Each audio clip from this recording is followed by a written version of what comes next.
Materi yang akan dibawakan pemateri pada video kali ini yang berjudul Pembekalan Pengenalan Lingkungan Persekolahan Pertama atau disebut dengan PLP Pertama. Pemateri yang akan membawakan materi pada video kali ini ada 4 orang. Yang pertama ada Anju Jupiter Sinaga dengan NIM 2210573. Pemateri yang kedua ada Glady Orin Tampu Bolon dengan NIM 2210586. Dan pemateri yang ketiga ada Indah Isnada Nababan dengan NIM 2210591.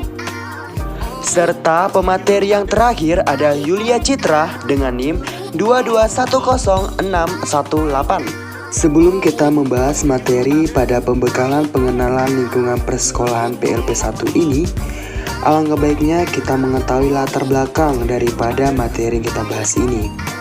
Nah teman-teman, implikasi dari berbagai peraturan perundangan yang terkait dengan guru dan pendidikan, hal yang paling mendasar adalah perubahan, pengembangan, dan penyesuaian, yang dimana adalah kurikulum untuk penyiapan guru profesional, khususnya kurikulum pendidikan program sarjana pendidikan.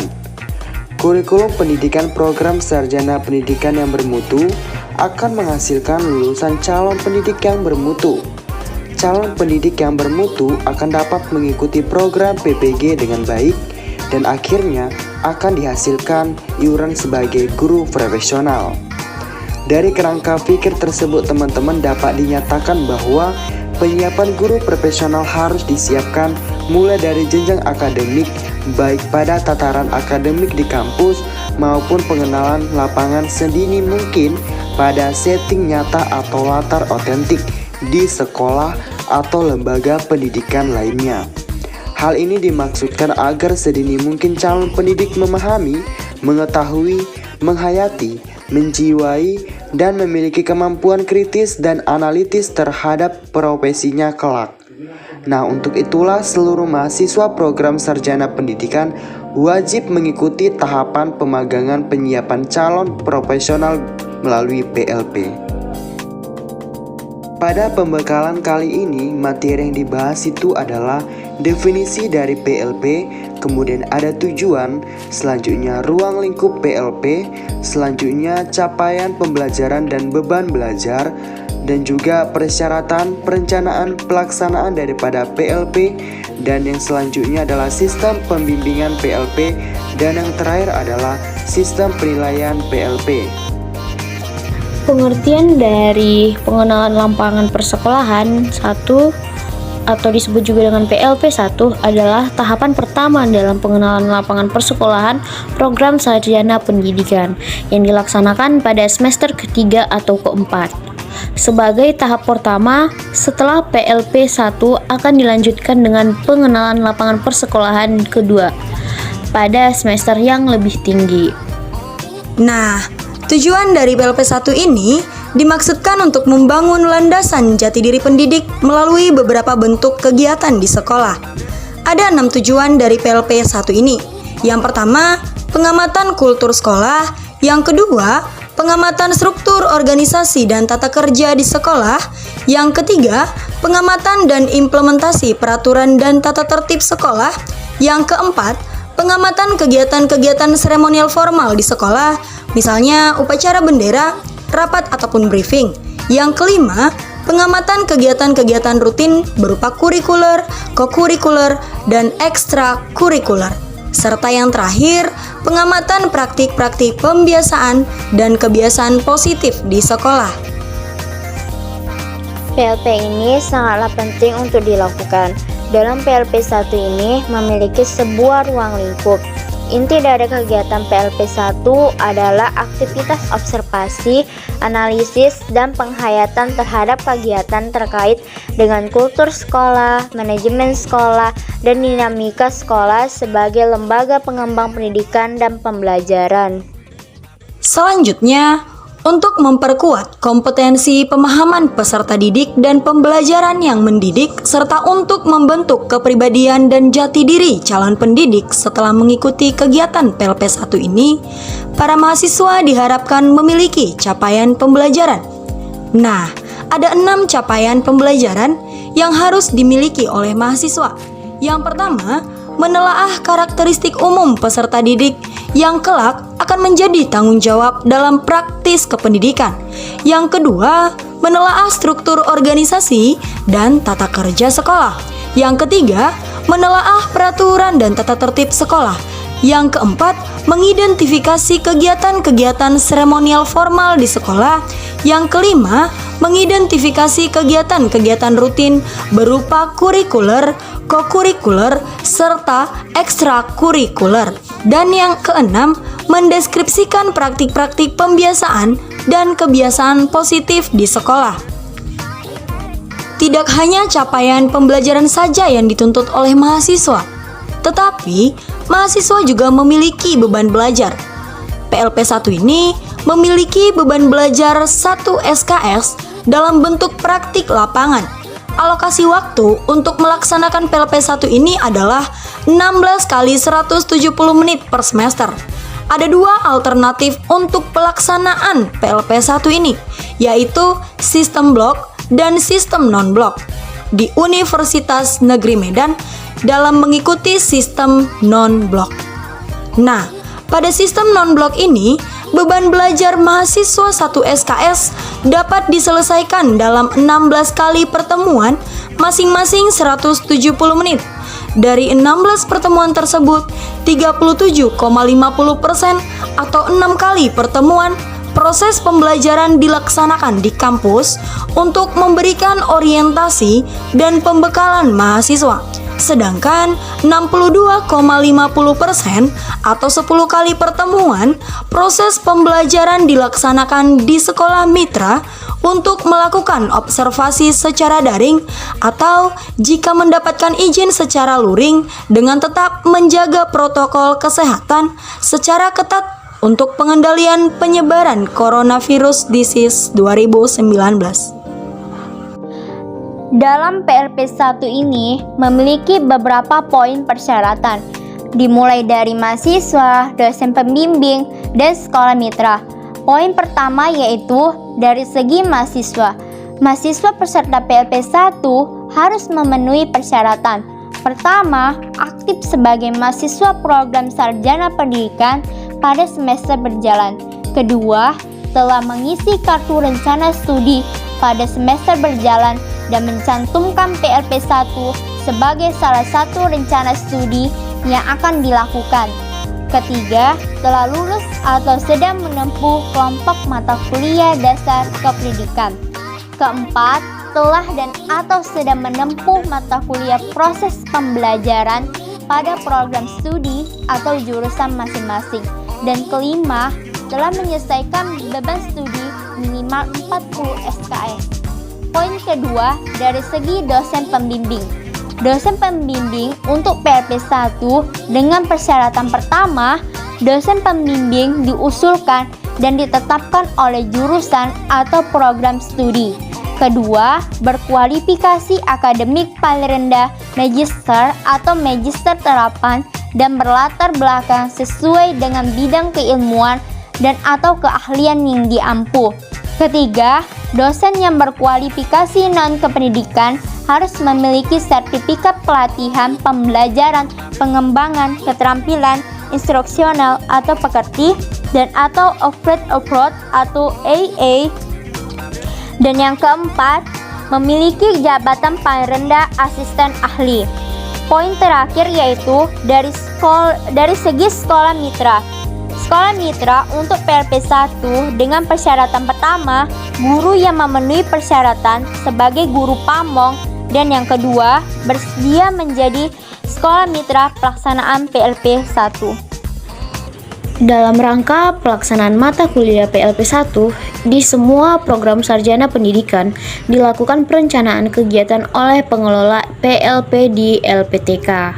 Perencanaan kegiatan yang dilaksanakan oleh pengelola PLP antara lain membuat edaran tentang mekanisme pelaksanaan mata kuliah PLP1 yang berbobot paling sedikit 1 SKS yang ditujukan kepada mahasiswa, dosen, fakultas, jurusan, program studi. Yang kedua, menetapkan jadwal kegiatan mahasiswa yang mengikuti mata kuliah PLP1. Yang ketiga, berkoordinasi dengan fakultas, jurusan, program studi untuk menetapkan dosen pembimbing PLP1. Yang keempat, membuat pedoman untuk pelancaran pelaksanaan kegiatan PLP1 yang membuat mekanisme kegiatan dan format-format yang diperlukan. Nah, yang kelima, melakukan kerjasama dengan sekolah mitra dan dapat menerima mahasiswa dengan baik untuk pelaksanaan PLP1. Yang keenam, menetapkan sekolah mitra berdasarkan hasil survei ketua jurusan atau ketua program studi. Ketujuh, melakukan penempatan mahasiswa peserta PLP1 di sekolah mitra oleh jurusan atau program studi. Selanjutnya adalah tahap pelaksanaan. Pelaksanaan kegiatan PLP1 ini terbagi menjadi beberapa poin. Yang pertama, pengelola PLP mengkoordinasikan pelaksanaan orientasi dan pembekalan peserta PLP1. Poin kedua, pengelola PLP melalui dosen pembimbing mengkoordinasikan penyerahan peserta PLP1 ke sekolah mitra, baik secara daring maupun secara luring jika mendapatkan izin. Yang ketiga, peserta PLP1 baik secara daring maupun secara luring menggunakan instrumen yang ada, melakukan observasi dan mempelajari struktur organisasi dan tata kerja sekolah, peraturan dan tata tertib sekolah, kegiatan-kegiatan seremonial formal di sekolah, kegiatan-kegiatan rutin berupa kurikuler, kokurikuler, dan ekstrakurikuler, dan praktik-praktik pembiasaan dan kebiasaan positif di sekolah. Dan poin yang keempat yaitu dosen pembimbing PLP1 melakukan pembimbingan mahasiswa secara daring atau jika mendapat izin secara luring dengan tetap menjaga protokol kesehatan secara ketat untuk pengendalian penyebaran coronavirus di CAC 2019. Pembimbingan dilakukan secara berkesinambungan. Dan yang kelima yaitu selama pelaksanaan PLP1, dosen pembimbing paling sedikit 1 kali berkoordinasi dengan sekolah mitra secara daring atau jika mendapat izin secara luring dengan tetap menjaga protokol kesehatan secara ketat untuk pengendalian penyebaran coronavirus di CAC 2019 dengan sekolah mitra untuk memonitoring keterlaksanaan PLP1 di sekolah mitra. Poin keenam yaitu pengelola PLP melaksanakan monitoring dan evaluasi pelaksanaan PLP1. Ketujuh, pengelola PLP melalui dosen pembimbing berkoordinasi dengan sekolah mitra perihal penarikan peserta PLP1 dari sekolah mitra. Dan yang kedelapan yaitu pengelola PLP mengkoordinasikan pengumpulan atau pengunggahan nilai PLP1 oleh dosen pembimbing PLP1 di laman akad.unimed.ac.id. Sistem pembimbingan dalam PLP1 ini memiliki beberapa poin. Yang pertama, mahasiswa peserta PLP1 dibimbing oleh dosen pembimbing PLP1 dan guru pamong dalam jaringan. Yang kedua, satu dosen pembimbing PLP1 paling banyak membimbing 9-12 mahasiswa PLP1. Yang ketiga, dosen pembimbing PLP1 dan guru pamong melakukan pembimbingan secara intensif yang dilaksanakan dalam jaringan. Yang keempat, selama pelaksanaan PLP1, dosen pembimbing paling sedikit 1 kali berkoordinasi dengan sekolah mitra secara daring atau luring sesuai dengan kondisi sekolah mitra untuk memonitoring keterlaksanaan PLP1 di sekolah mitra. Nah, yang kelima, proses pembimbingan ditekankan pada identifikasi pelaksanaan PLP1, permasalahan dan hambatan yang dihadapi mahasiswa serta saran untuk solusi dilakukan dalam jaringan. Selanjutnya yaitu tentang sistem penilaian dalam PLP pertama ini. Ada 3 poin dalam sistem penilaian, yaitu poin yang pertama, komponen dan bobot penilaian PLP1 yang dimana terdiri dari kehadiran dengan bobot 5% yang disebut sebagai F1.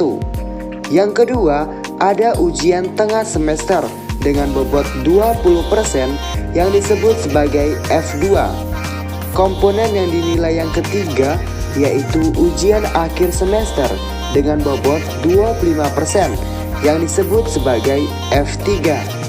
Komponen yang dinilai yang terakhir yaitu case method atau team based project yang dimana terdiri dari tugas KKNI dengan bobot 50% yang disebut sebagai F4. Poin yang kedua yaitu penilaian dapat dilakukan dengan menggunakan contoh format yang telah disediakan atau yang telah dijelaskan. Dan poin yang terakhir yaitu pengisian nilai di DPNA dilakukan oleh dosen pembimbing PLP pertama sesuai dengan komponen dan bobot penilaian yang ditentukan. Demikian pemaparan pembekalan pengenalan lingkungan persekolahan pertama atau PLP pertama dari kami. Kami berharap agar pemaparan yang telah disampaikan dalam video ini dapat bermanfaat dan berguna untuk para mahasiswa semester 4 jurusan BK dan para penonton lainnya. Dan jika ada pertanyaan yang ingin ditanyakan, segera tanyakan kepada kami.